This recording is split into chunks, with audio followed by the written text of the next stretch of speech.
जयराम की दो ही संतानें थी, अशोक और वर्षा।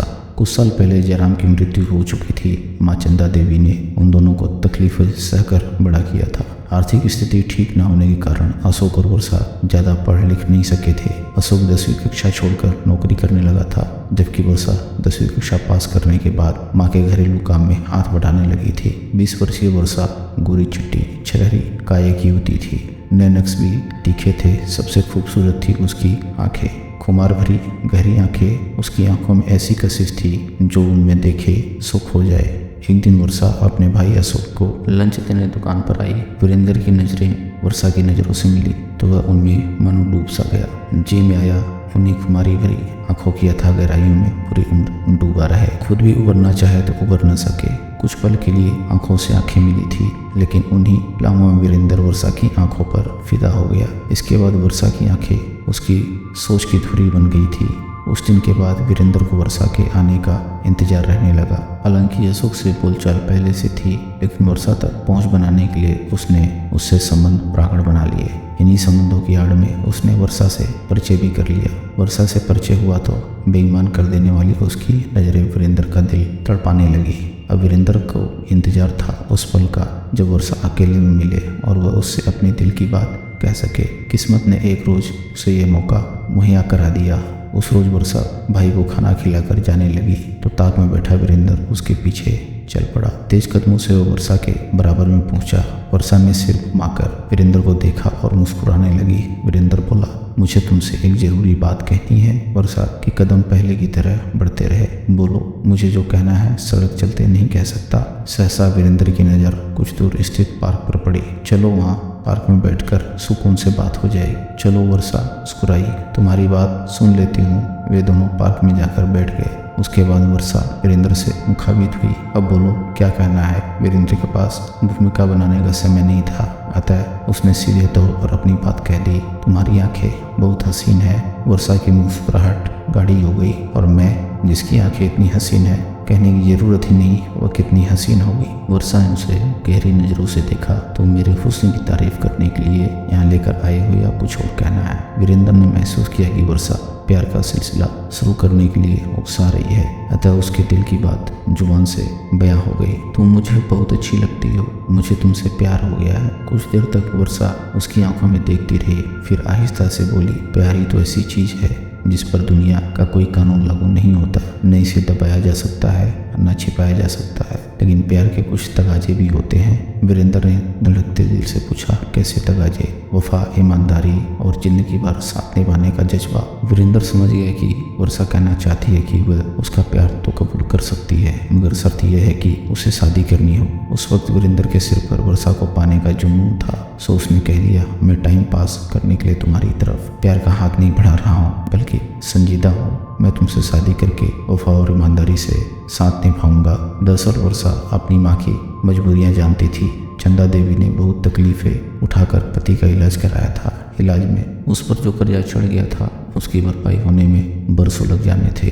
परिवार में कोई ऐसा न था जो युवा हो चुकी वर्षा के भविष्य के बारे में सोचता। माँ बेटी को दुल्हन बनाकर विदा कर पाने की हैसियत में नहीं थी। छोटा भाई अशोक खुद अपनी जिम्मेदारियों से जूझ रहा था, अतः वर्षा को अपने भविष्य का निर्णय स्वयं करना था। वर्षा 20 साल की भरी पूरी युवती थी। उसके मन में किसी का प्यार पाने और स्वयं भी उसे टूटकर चाहने की हसरत थी। मन में इच्छा थी कि कोई उसे चाहने वाला मिल जाए तो वह जीवन भर के लिए उसका हाथ थाम ले। इस तरह उसका भी जीवन संवर जाएगा और वह भी अपनी गृहस्थी, पति व बच्चों में रमी रहेगी। लोग गलत नहीं कहते, इश्क पहली नज़र में होता है। वर्षा के दिल में भी तब से हलचल मचनी शुरू हो गई थी जब वीरेंद्र से पहली बार उसकी नजरें मिली थी। वर्षा की आंखें खूबसूरत थी तो वीरेंद्र की आंखों में भी प्यार ही प्यार था। उस पल से ही वीरेंद्र वर्षा की सोच का केंद्र बन गया था।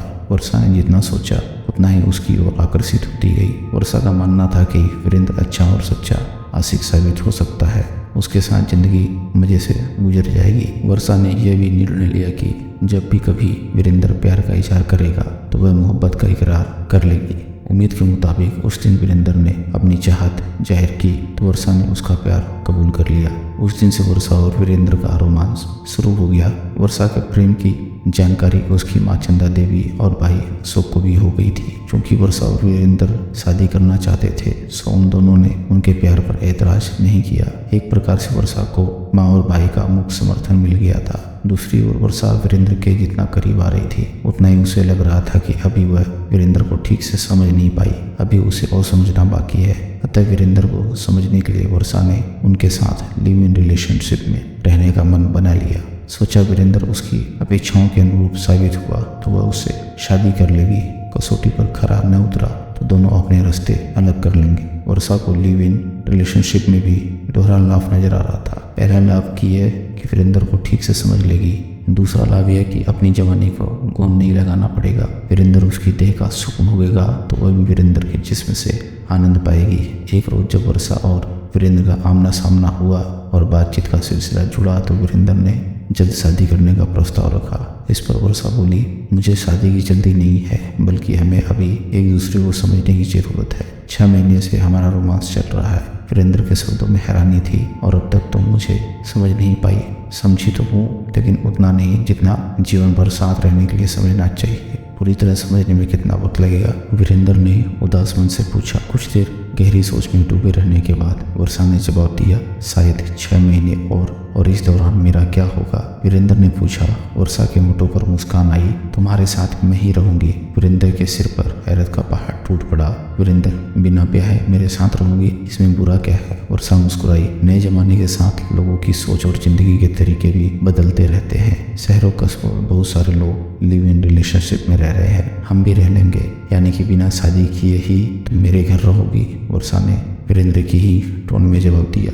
बेशक, चूंकि वीरेंद्र वर्षा का दीवाना था अतः जब वर्षा ने वीरेंद्र के सामने लिव इन रिलेशनशिप का प्रस्ताव रखा तो वह फौरन राजी हो गया। इधर वीरेंद्र ने अपने व वर्षा के प्रेम संबंधों की जानकारी माँ को दी तो सरस्वती भड़क उठी। उसने वीरेंद्र से साफ कह दिया कि वह बिन ब्याही लड़की को घर में नहीं रख सकती। उसने कोई बवाल कर दिया तो हम सब फंस जाएंगे, बदनामी भी हो गई। इस पर वीरेंद्र ने माँ को समझाया कि वे एक दूसरे से प्रेम करते हैं, 6 महीने बीतते ही शादी कर लेंगे। वर्षा के घर वालों को भी साथ में रहने का कोई एतराज नहीं है। इस बीच हम लोग वर्षा को परख भी लेंगे कि वह घर की बहू बनने लायक है भी या नहीं। सरस्वती देवी का मन तो नहीं था लेकिन बेटे के समझाने पर वह राजी हो गई। इसके बाद वीरेंद्र ने शीतला माता मंदिर बुला लिया। उसने उसकी मांग में सिंदूर लगाया, फिर उसे अपने घर ले आया। सरस्वती ने आधे अधूरे मन से बिन ब्याहे दुल्हन का स्वागत किया और घर में पनाह दे दी। वर्षा महीने भर तो मर्यादा में रही, उसके बाद रंग दिखाने लगी।